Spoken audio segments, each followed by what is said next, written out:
ఈ మధ్య కాలంలో బాగా యూట్యూబ్లోను, ఇన్స్టాలోను, ఫేస్బుక్లో మిగతా మాధ్యమాలలో బాగా సర్క్యులేట్ అవుతున్న సంఘటన వీడియోలు బాగా షేర్ చేసుకుంటూ ట్రోల్స్ చేస్తున్న సంఘటన ఏదైనా ఉందంటే బెంగుళూరులో రేవ్ పార్టీ.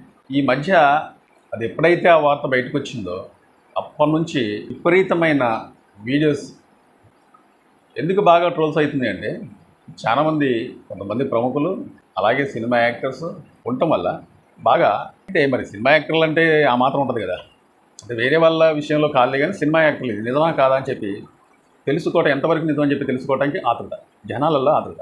అయితే ముఖ్యంగా శ్రీకాంత్ సినిమా యాక్టర్, మన హీరో శ్రీకాంత్ గారు ఇంతకుముందు కూడా అంటే ఆయన మీడియా ముందుకేం కాదు ఒక వీడియో చేసి పెట్టిన అనమాట.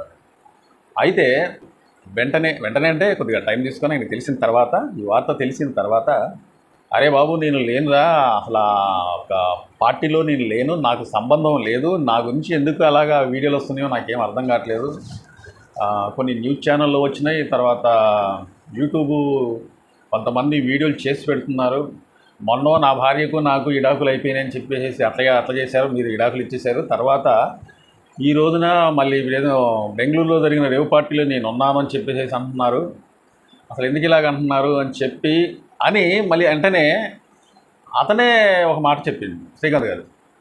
అంటే కొంతవరకు మీరు అన్న దాంట్లో అంటే కొంతవరకు నమ్మొచ్చు, ఎందుకంటే నా పోలికతోనే ఉన్న ఒక వ్యక్తి ఇట్లా ఇట్లా కప్పుకొని ఉన్నాడు, ఇక్కడ నుంచి చూస్తే సేమ్, అసలు నేనే ఆశ్చర్యపోయాను, ఆయన చూస్తే సేమ్ నాకులాగే ఉన్నాడు, నేనే ఆశ్చర్యపోయేది ఏంది, నేను సేమ్ నాకులాగే ఉన్నాడు ఈడెవరా బాబు అని చెప్పి నేను అనుకున్నాను నేను. కాబట్టి ఆ విధంగా చూసేసి ఒకవేళ మీరు అనుకోవచ్చు శ్రీకాంత్ గారు ఉన్నారని చెప్పి మీరు అనుకోవచ్చు, లేదు నేను నా ఇంటికాడే ఉన్నాను, ఇప్పుడు నా ఇంటికాడ నుంచే మాట్లాడుతున్నానని చెప్పి అతను చెప్పారు. అలాగే తర్వాత మన డాన్స్ మాస్టర్ జానీ మాస్టర్ కూడా నేను అక్కడ లేను, నన్ను ఎందుకు ఈ విధమైన రోతలోకి లాగుతున్నారు, నేనున్నది మన ఏదో యూనియన్కి సంబంధించిన ఆఫీస్లో ఉన్నాను చూడండి అని చెప్పేసి ఒక వీడియో తీసి ఆయన ప్రత్యక్షంగా మనకు చూపిస్తూ, నేను అక్కడ అయితే లేను, నేను ఇక్కడ కావాలంటే మీరు చూడండి, ఇది హైదరాబాద్లో ఉన్న ఒక అదే మన యూనియన్కి సంబంధించిన ఆఫీస్ అని చెప్పి చూపిస్తూ మనకి ఆ వీడియో అనేది అందించారు. అలాగే శ్యామల నేను లేనని చెప్పేసి ఆమె కూడా చెప్పింది.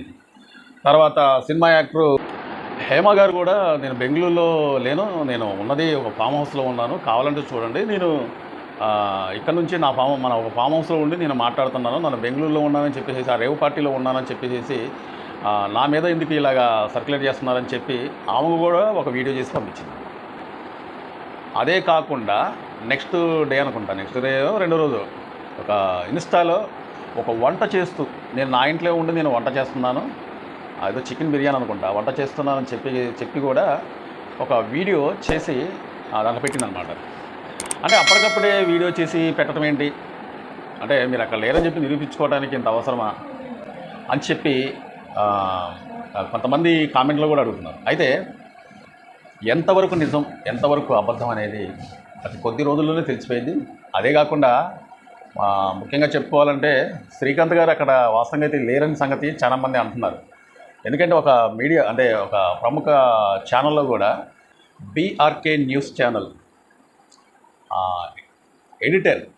చీఫ్ ఎడిటర్ గారు కూడా ఒక వీడియో చేసి పంపించారు. ఆయనకి ఎటువంటి సంబంధం లేదు, అతి ఉత్సాహంతోనే కొంతమంది అంటే మా వాళ్ళే అతి ఉత్సాహంతోనే ఆయన ఉన్నారని చెప్పేసి అనుకొని తప్పుడు ప్రచారం చేశారు అని అన్నారు. దాని గురించి కూడా ఒక ప్రత్యేకంగా ఒక వీడియో చేసి పెడతాను, ఎందుకంటే ఇప్పుడు ఈ వీడియోలలో ఆ వీడియో కలిపి చేయాలంటే కరెక్ట్ కాదు, కాబట్టి దాని గురించి కూడా ఒక ప్రత్యేకంగా ఒక వీడియో చేసి ఆయన ఏమన్నారు అని చెప్పి అందరికీ తెలవడానికి ఒక వీడియో చేసి పెడతారు. అందువల్ల శ్రీకాంత్ గారు లేరని చెప్పేసి తెలిసింది. అలాగే హేమ గారు అడుగు ముందాలకేసి కొన్ని మీడియా ఛానల్లోకి వెళ్ళి ఆమె ఇంటర్వ్యూ కూడా ఇచ్చేసింది, నేను లేను, నన్ను ఎందుకు ఇలా చేస్తున్నారు అని.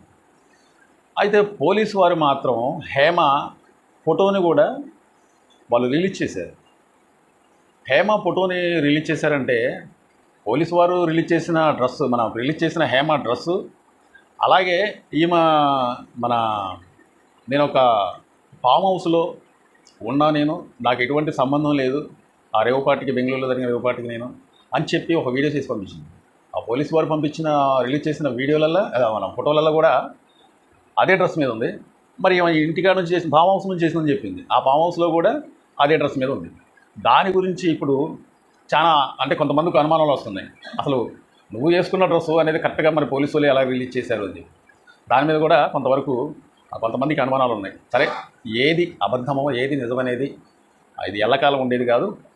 ఎంత నిజమనేది కూడా పోలీసు వారి దగ్గర ఉన్నాయి. అవి కొన్ని రోజుల తర్వాత బయట పెడతారు.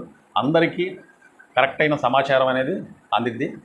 అలాగే యాంకర్ శ్యామల, ఆమె కూడా ఒక వీడియో చేసేసి మన వదిలింది. కాబట్టి ఇది ఎంతవరకు నిజం ఎంతవరకు అబద్ధం అనేది త్వరలో తెలుస్తుంది. ఇసంటి పార్టీలు, అసలు ఇసంటి రేవ్ పార్టీ అనేది మన సాంప్రదాయం కాదు. మన సాంప్రదాయం కాకపోవటం వల్లే ఇది ఇంత సర్క్యులేట్ అంటే ఇంత వైరల్ అయిపోతుంది అనమాట. అంటే మన రేవ్ పార్టీకి వెళ్ళేటప్పుడు వెళ్ళాలి అంటే ఒక 40 నుంచి 50 లక్షల పైగా ఇది అట దాని ఎంట్రీ ఫీజు. అది ఎంతవరకు నాకే తెలియదు, కానీ అంత ఖర్చు అయింది అది.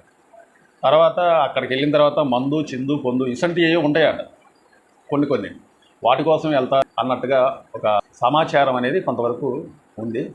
అసంటి సరే, ఏదేమైనా త్వరలోనే తెలుస్తుంది. అప్పటిదాకా పోలీసు వారు ఎంత ప్రయత్నాలు చేసినా ఎక్కడొక్కడ ఇది జరుగుతూనే ఉన్నాయి, వాళ్ళు పట్టుకుంటూనే ఉన్నారు. అయినా కానీ ఇసంటి సంస్కృతి అనేది ఎక్కడ ఆగట్లేదు.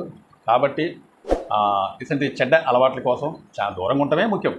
ఎందుకంటే ఇటు పరువు బాయ, అటు పేరు ప్రతిష్టలు బాయ, నలుగురిలో మనం పలచనాయి బాయ. ఇది మనకు అవసరమా అని చెప్పేసి నా ఉద్దేశం.